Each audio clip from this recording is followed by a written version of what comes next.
Jay-Z becoming president of Def Jam was definitely a chess move on his part. He was an artist for so long. It's kind of like, okay, let me become an executive, a boss of this company, and see what it's really like. It wasn't just Def Jam that was interested in having him as an executive. Warner was also going to offer him a pretty high-ranking position. For Jay-Z, the allure was much greater for Def Jam because they gave him the opportunity to get his masters back. A label has the ability to repackage and sell masters to generation after generation after generation of cats. I think that any artist who manages to regain ownership of his master recordings has done something remarkable. Artists come and go. The recordings are more or less eternal, and they can be exploited indefinitely. So for someone like Jay to be in a position where he owns most of his masters of his catalog, I mean, that's an asset that is very rare. So shortly after Jay-Z accepted the deal to become head of Def Jam, he took Damon Dash out for dinner, and he said, I'm going to take this offer. You and Biggs can have full control of Rocafella Records. I want full control of my masters for Reasonable Doubt. And he says that Damon Dash turned him down. What Jay-Z ultimately did was kind of an end around on Damon Dash. He said, well, how about you make me CEO of Def Jam? Rocafella would be under that, kind of leapfrogging Damon Dash in the corporate totem pole. Damon Dash, of course, did not respond well to this. Initially, they gave him his own imprint, Damon Dash Music Group, but that fizzled out after a few months. The next time they saw each other was in an elevator at the Def Jam offices. Jay-Z was in a suit, and Damon Dash was wearing jeans and sneakers, and he just kind of thought, man, this is a different dude than the dude I started out with. I interviewed Dame, Dash, and Kareem Biggs Burke in 2007. Can you elaborate more on what happened, or? That was my brother. To me, it was like a betrayal. But, it is what it is. I'm sure he felt he was right, the way he puts it, this is business, so that's the way he felt our relationship was. That's what it is. He made a request to the powers that be that when we started the brand, that he maintained control of it and that we weren't a part of it, and that's what he asked for, and that's what he got. It was a time where Dame Dash was really going, the downward spiral. There was so much news about him, foreclosures and financial turmoil. When somebody sells a house in the newspaper, it's like a good thing, but when I sell a house, it's a bad thing. When I sell a company, it's a bad thing. When anybody else sells a company, it's a good thing. So I've never understood that. I'm not happy with my financial situation because I don't have $1 billion, and I want that. Until I get it, then I say that, I'm not financially where I want to be. This was a time when Jay-Z was really shining. It was the year before he and Beyonce got married. I'm a fan of Jay-Z when he was Jay-Z, when he represented what we represented. But since then, I don't really listen to too much what he says, unless I hear he's talking about me. He's like a different guy, so we don't know. You know what I mean? What we thought he was. So if you think that the Rocafella was like a mafia organization, do you think that he would have been whacked by now for his disloyalty to his brothers? I think you just said it. There are some mob terms that we sometimes refer to as we relate to him, but, we weren't happy with what it was. It was a little embarrassing, talking what we represented, but yeah, it is what it is, if this was a mob, I don't think we would have been able to get to him. He probably would have been protected by somebody, you know what I mean? Yeah. What's good, people? Back reporting live from the plaza. So today, got an interesting topic. We're going to talk about the Rocafella split. So over the years, there's been a lot of different opinions and different views on why the Rocafella split happened. And I wanted to ask, was it a snake move when Jay split from Rocafella, or was it just a level up? Was it just business growth? And, sometimes there's a fine line between the two things, because you might start a business out with your friend and initially, you're both broke, or you both got money and you have this idea. And then as time goes on, you change. Certain people level up, certain people get more into the partying aspect, certain people want to spend more money, certain people want to make their thing global. Everyone's got different levels. That's the thing with partnerships. The thing about partnerships is at one point in time, you both want to set up the business for specific reasons, but you're two different separate entities. So your initial ideas might be on the same wavelength, but as time goes on, it's hard to just keep everyone on the same track. So that's the question I wanted to ask you guys. Obviously, I'm going to give you my opinion because we're reporting live from the plaza. from what I've seen in this case, I'm gonna call it, from what I've seen with this case or this situation, it's clear that Jay-Z was ready to level up. And if you look at some of the moves that he made ever since he left Rocafella, it kind of tells you all you need to know. So I kind of made this video just to, you know, put the nail in the coffin on this subject. You know, I just wanted to give you lot a breakdown from my opinion, because obviously I grew up to Rocafella, but I've watched numerous things, I've heard numerous interviews, and I think as time goes on and you hear some of the rants or some of the things that Dame says on certain platforms, his platforms or other interviews, you realise what's going on here. It's quite simple. Jay was ready to level up. He was ready to take his thing to another level, and Dame wasn't, you know, and that's the end of it, you know. And the thing is, I'm gonna bring this back to like relationships. If you have any type of relationship with someone and it sours, you just want to move on, or you just want to get out of the situation. That's what happens with relationships. I'll actually liken it to, if you look at Rory and Mal from Joe Budden's podcast. I don't know if you guys ever watched Joe Budden's podcast, but I think that's a good example, and I could probably come up with a couple more. But one thing that I saw recently on an interview, Parks, Joe Budden's engineer, because they brought something back up and they was talking about there was a secret meeting that happened, etc. So it's like they started discussing the podcast breakup again. And when they asked Parks what happened in the secret meeting, Parks just shut it down and said, look, it's quite simple. Dudes were tired of each other. They was tired of each other. People just wanted to make their own moves, and that was it. I wish them man success, and that's it. And so that's what I mean when I said I was liking it to relationships. We've all, hopefully, all the people that are listening to this channel, we've all been in relationships. There's a time when the relationship's over and when it comes to an end. And when it comes to an end, you know in your head that it's come to an end. So it doesn't matter what takes place, what happens. The relationship's done. You know what I mean? You've already, once you start visualizing what those next steps look like, what those next moves look like, there's nothing the person can do to bring you back. And I truly believe this is where Jay-Z got to in his head. He realized, I'm over all of this stuff, you know, and it might have been one specific occasion where they might have done something, but ultimately he just thought, I'm over this stuff. And that's just how it goes down. Now, if we're referencing the video that I just played, or the clip that I just played, Jay-Z played the ultimate chess move here. He did. He played the ultimate chess move. So he came into partnership with Def Jam. They was 50-50 partners from what I believe. I'm not going to get into too much of the details and the analytics and whatnot. They were 50-50 partners. When I say they, Jay-Z, Dame and Biggs on one side, Def Jam on the other side. Now, as Jay started growing in his career, Dame and that probably weren't really watching. They was probably thinking, look, we're just going to keep making Rocafella big. So we got Rockaware, we're signing all types of people, because people that was watching Rocafella back in the day, you remember they started going crazy. They started signing everyone. Like they had Old Dirty Bastard over there at one point, or ODB.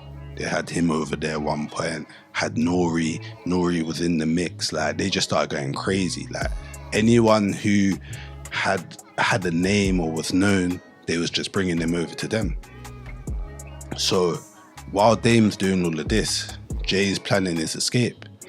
And now the thing with Jay is, Rocafella had built so much that Jay-Z could chat to anyone, because they had the business acumen behind them.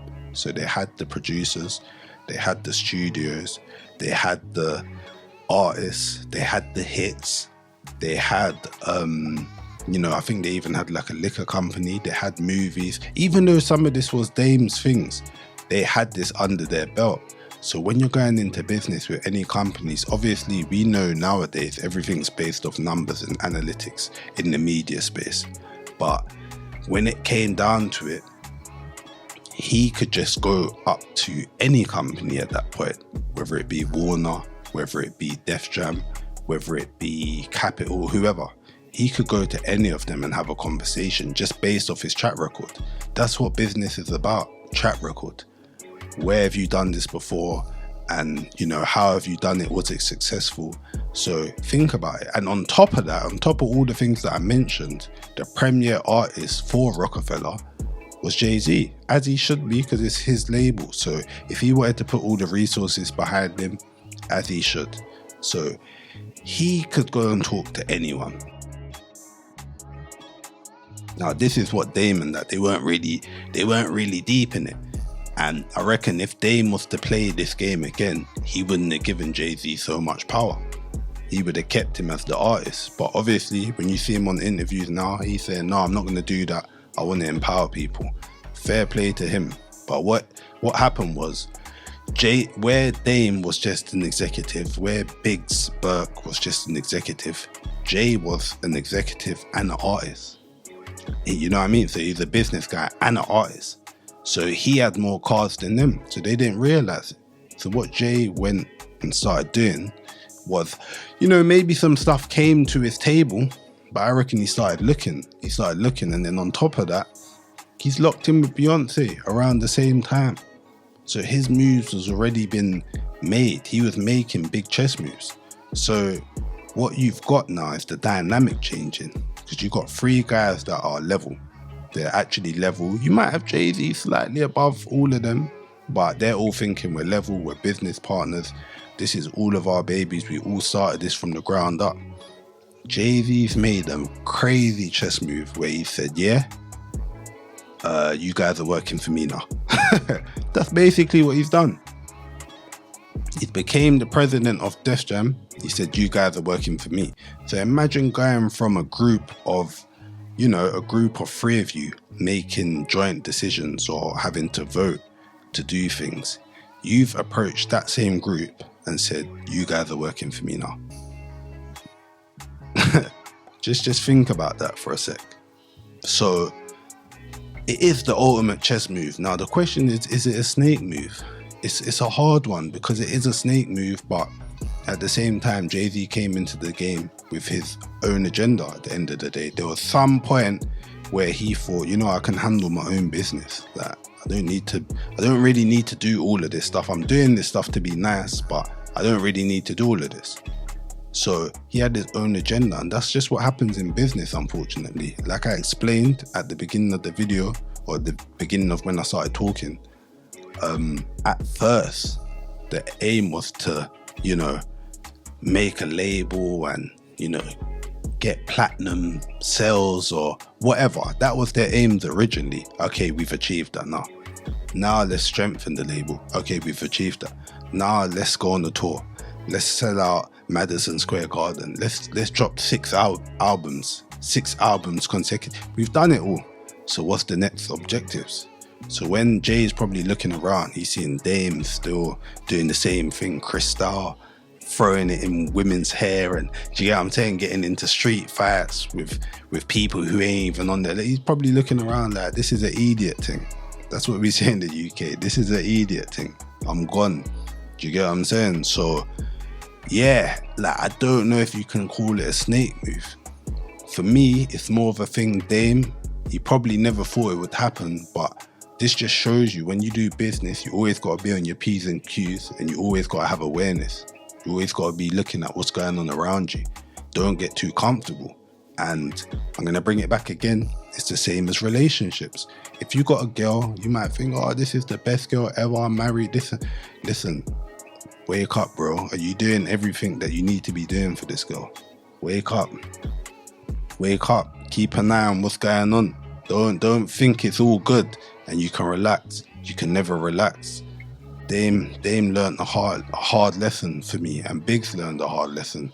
And as far as I know, Biggs is back around Jay-Z nowadays. Dame isn't back around Jay-Z. You know why he's not back around him? Because he hasn't submitted to defeat yet. He still thinks that he's in competition. That's what I think, and I F with Dame. Dame's one of my favorite personalities or moguls or whatever word you want to call it. Tycoon, I know he was calling himself that. Filmmaker, whatever, man. He's one of the best. He's one of the best that ever did it. I would love to be able to verbalize with people like Dame. He's one of the best that ever did it, but you lost. You lost. It's as simple as that. No one's going to tell you I'm going to tell you you lost. The only way to get back in the good books is you got to fall in line and realize you're not the boss no more. Or just keep doing your thing. But just stop talking about, you know, just stop trying to paint it like you're the guy, because Jay, he went on to prove that he's the guy. That's how you got to look at it. He's made a couple snake moves, chess moves, etc., but he's proven he's the guy. Now, as they said in the video, Dame got his own imprint after that, and then, you know, a couple different things happened, and, you know, he tried to sign this artist, tried to get into art, whatever. You know, Dame was even doing some stuff with Currency. Gotta shout him out for that, because that link up between Currency and Ski Beats, I feel like it was done because of Dame, and that's what's got Currency to where he is now. I don't think Currency pays enough homage to Dame, because Dame put Currency on certain smooth beats and lifted his thing up all the way, and so Currency's got to shout him out. But yeah, he done various things after, but I think the reason why initially it failed is because the rug got pulled from him with the Jay-Z move. So I don't think he could even focus on music. I know when you watch him on interviews now, he's like, yeah, I left the music game. Yeah, I didn't want to do music. I wanted to do this, I wanted to do that. But I think it was a knife to the heart, because in some aspects it was betrayal. But at the same time, you know what they say is it's chess, not checkers, and that was the ultimate chess move. Now, you know, you've heard people say things like, oh, you know, Cameron, he made Cam the president, that's the reason, and, you know, this happened and that happened. I'm telling you right now, Jay was just tired. He was just tired of it, and he made his moves to take himself to the next level. And unfortunately, he couldn't make them moves with Dame and Biggs beside him. He couldn't, because that's when it would have got snaky, because what he would have had to do is pull Biggs to a side, yo, I'm about to bust this move. Or he would have pulled Dame to a side, yo, let's bust this move, etc. You know, and I know some people claim he done that, but he didn't do that. He just went about his business, made his moves independently, and it worked out for him. Whether there's some karma coming back to him for those moves, I don't know. I don't know all the intricacies. I'm just saying, if you look at how this thing went on a case-by-case basis, you can see what happened. He just got tired of operating with Dame and Biggs. He got tired of it. He was ready to do his own thing. You can't be mad at people for wanting to do that.